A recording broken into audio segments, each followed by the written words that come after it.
I'm Robert Clark, and I enlisted in the Army in 3 November 1960, and I joined Special Forces in 1963, and I volunteered for Vietnam in 1965. My name is Tom Walsh.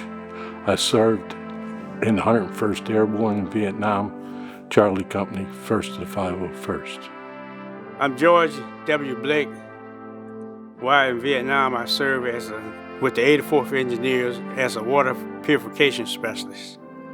My oldest brother, Joe, served in Vietnam. He served as an Army Ranger in F Company, 25th Rangers in Vietnam. My name is Paul Gring. I have 2 tours in Vietnam with the Company A, 1st 327th, 101st Airborne Battalion. I was a sniper for them. So my name is John Favara. I served as an operating room specialist. I did not go over to Vietnam, but I served domestically. I served in a number of states, in Texas, Virginia, Massachusetts. Larry Parker, Alpha Company, 327th Infantry Regiment, 101st Airborne. I was an infantry soldier. My name is David Reitner. I was a combat engineer in Vietnam.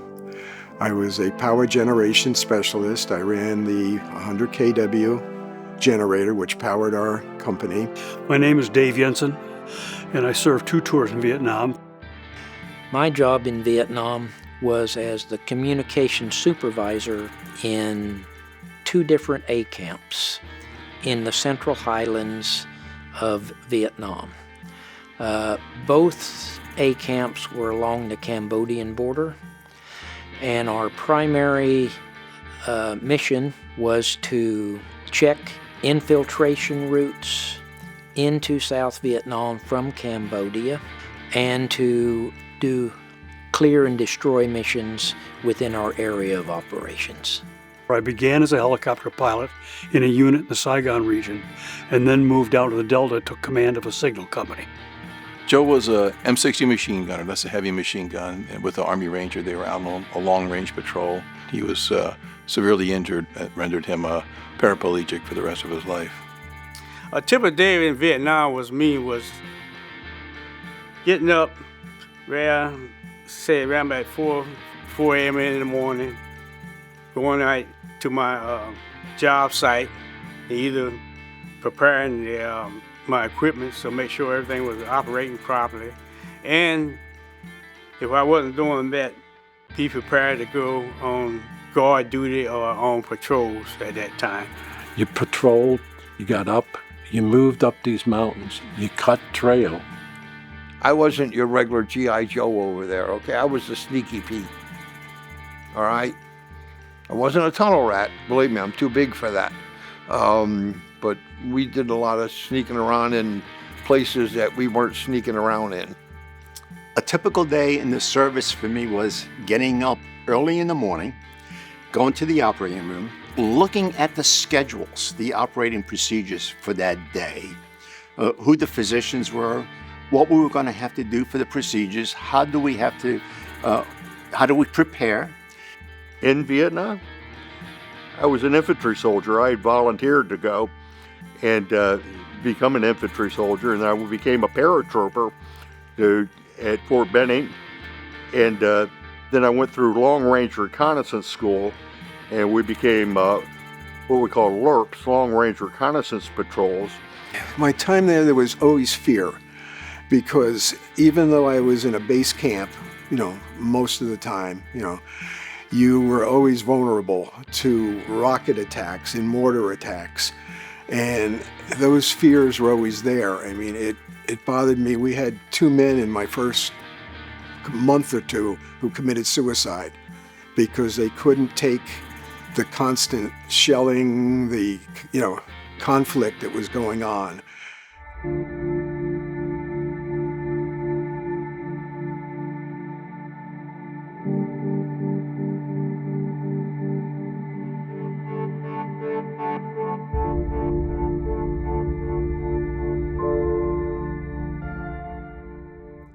When I went into the Army, I was a fairly naive kid from Norton, Kansas, a little town in western Kansas. Went through the Army training, went to Vietnam. When I came back from Vietnam, I had grown up a lot. When I went into the service before Vietnam, I was a young man who really was a young man, really hadn't experienced life. And when I came back from Vietnam, I was a grown man, and I think open to any challenges that I had, because that presented themselves to me, because I had experienced, I grew up in Vietnam. Even though I was 21, I wasn't a man until Vietnam. Well, when I went into the service, I was kind of quiet, shy young man.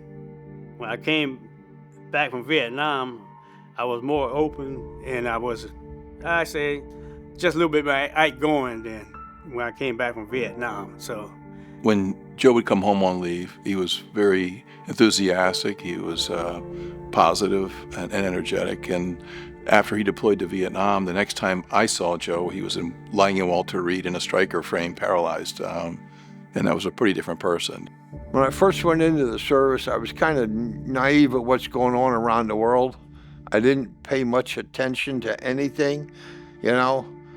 Once I come back from Vietnam, I was a totally different person. So when I went into the service, I was adrift. You know, I was unsure of what I wanted to do. I was searching.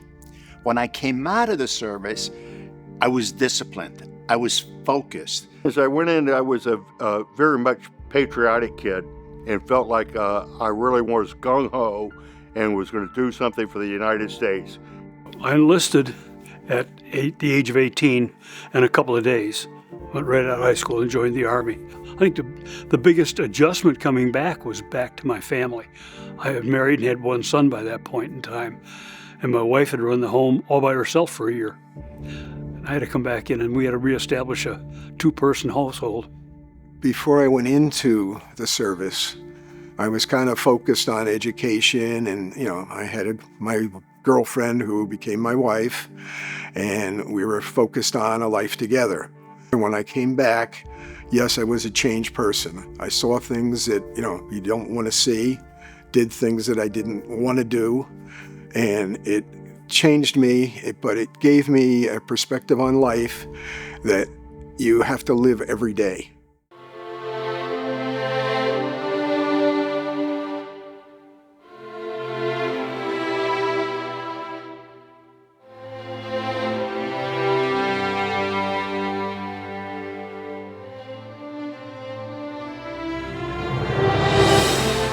The people I served with, we were all brothers. You learn one another's moves, you know how one another thinks, you become close as brothers, and you rely on one another. And that's how you make things happen. That's how you get through the day. Well, if you're in an infantry unit, you have to work as a team. So everybody was important. And I mean, you felt that. And in other words, everybody had to do their job. And that was critical to everybody coming out alive or uninjured. One thing that carried me through was my sense of loyalty to all of my other Special Forces members. We all had each other's backs. We all cared for each other. And so we wanted to do a good job for each other. We had a couple of individuals that basically were immigrants, such as I was. We were glad to be in America. We wanted to serve. And although we did not want to go to Vietnam, it was, well, if we have to go, we have to go. But the only person that I never forget is one of my classmates. We met before we went to Vietnam. I was going into the Army, and he was going into the Marines. And we were supposed to meet up again after we came back from Vietnam, but he was killed like 4 weeks before we returned from Vietnam. And that was my only person I really think about and remember up to this day, you know.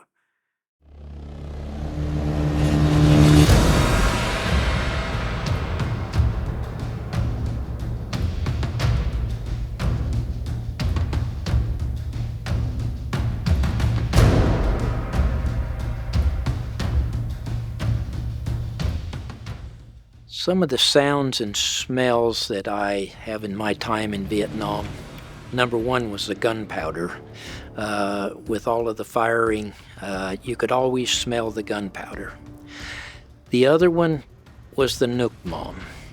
Nuc mam was a fish oil which the Montagnards use and the Vietnamese use to put on their daily meals. It's a very pungent smell. It's horrible. Didn't like it, but I can still smell it to this day.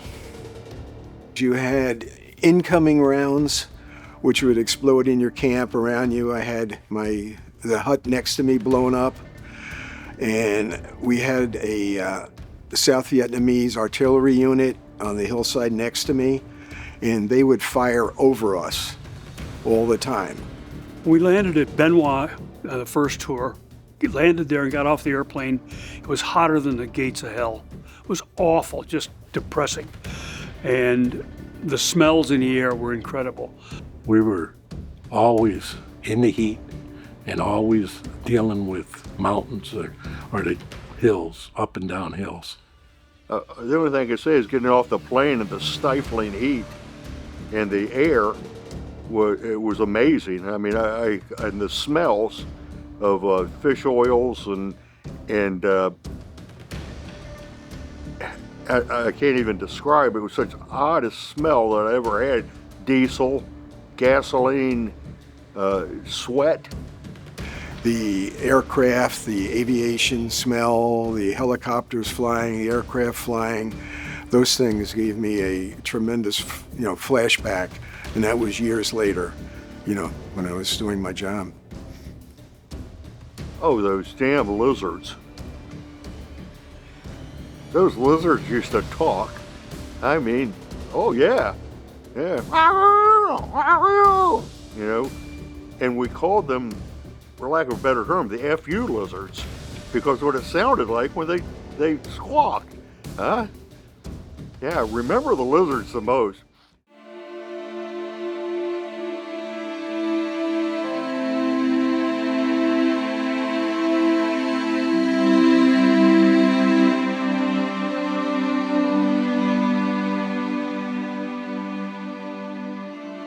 My wife's picture next to my cot, in my tent was the most important thing. If you have anything that wants to get you home safe, it's your loved ones, your family, and my wife. That's what got me through the war. Well, I guess if we treasured anything, it was usually the resupply missions, because we actually got clean clothes that weren't, falling off, and yeah, they would bring in food. That was always a good thing to have, I wore a rosary around my neck, and I wasn't the only one.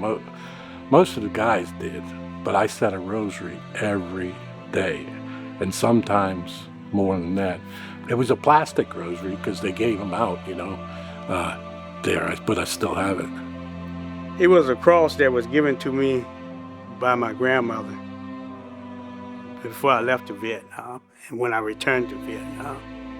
And I always wear this cross to remember not only my grandmother, but my other relatives that I grew up with from the Eastern Shore. This cross reminds me.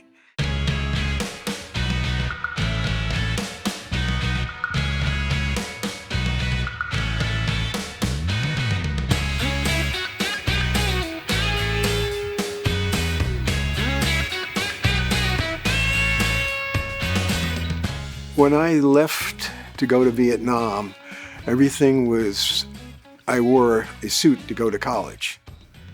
Your dress code was different. When I came back a year later, it was like the hippie revolution took over while I was gone. My professors wore jeans and shirts, t-shirts, I mean, the whole climate in the colleges, in society had changed tremendously. We was hearing about all the protests and how people was protesting the Vietnam War and how the incident at Kent University happened, you know, and I think then Woodstock and all of that, and just how people was, you know, just protesting the Vietnam War, and I felt like, why are they protesting the Vietnam War when you have family members over there? You'd see on TV the protests. You'd see people on the street in the protests. We kind of just bore that silently. We were very proud of our relatives serving, and it was tough as a kid to know that there were people, vocal people back home who were on your streets who were denigrating what you felt. I was affected when I came back at the end of the first tour. We had to go to the PX and buy civilian clothes. We weren't allowed to go out to San Francisco Airport in our uniforms. And there was some difficulty at San Francisco Airport, and all of us experienced it. When I was over there, the protests were going pretty strong. And I remember, you know, everybody knew I lived near Washington and that type of thing. And I remember my guys saying, make sure you make those protests. You know, because by that time, you know, everybody thought the war was ridiculous. What was I feeling about the civil unrest? Never thought of it. Never entered my mind. Didn't have time, all right? We were over there. It was all self-preservation. My most vivid recollections were the civil unrest, the protests.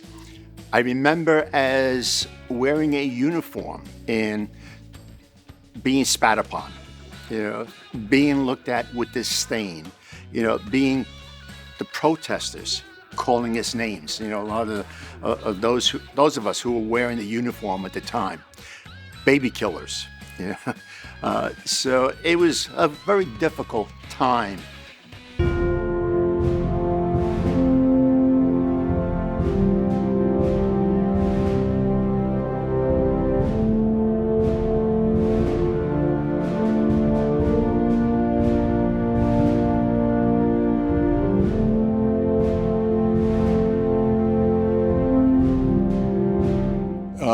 I feel a great deal of pride when I see veterans marching. They're going to walk down the street and be proud veterans because they know that's what this country should do, and the country should appreciate and be proud of the heroism that they displayed. When I see the Vietnam Day Parade, all right, the Veterans Day Parade, I feel proud. I was part of it. And when I see Vietnam veterans marching in a parade, I feel good that it's accepted now. Because when we came back from the war, it wasn't accepted. People looked down on us for being in the war.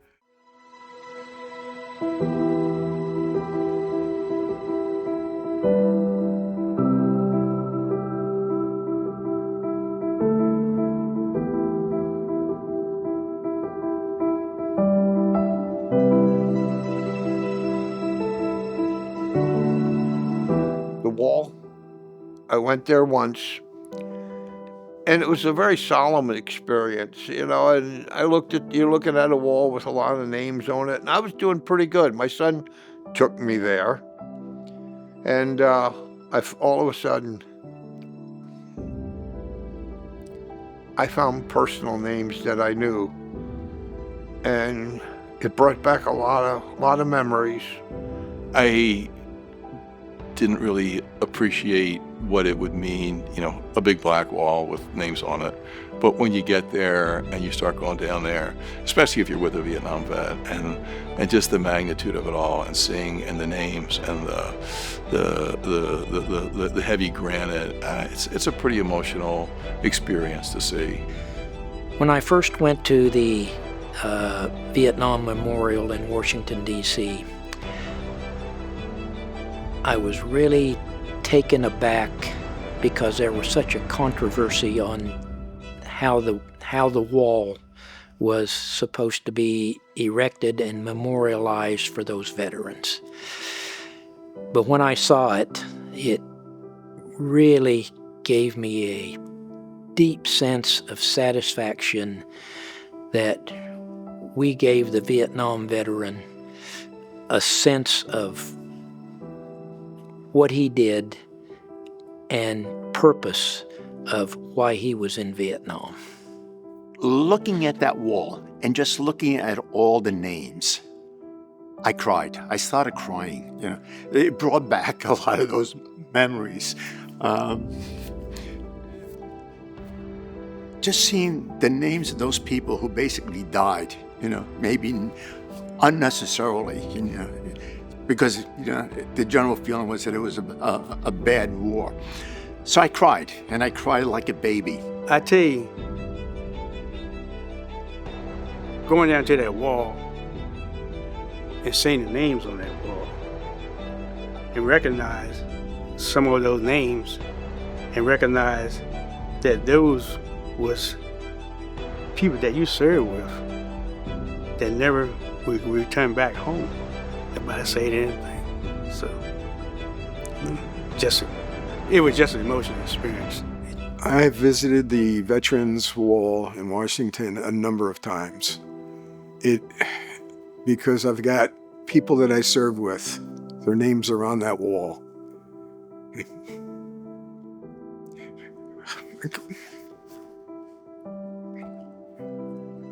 You just can't describe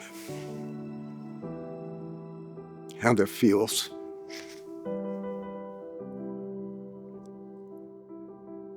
But you feel good that they're remembered. Seeing the wall just brings tears to your eyes. You just have to... It's just... The people that you served with were so special, and they tried to do such a good job, and they were so dedicated at what they did. The thing I always feel when I'm at the Vietnam Wall, I had a life. They never got a chance to have a life, you know? And I feel so grateful. And, you know, there for the grace of God would be me.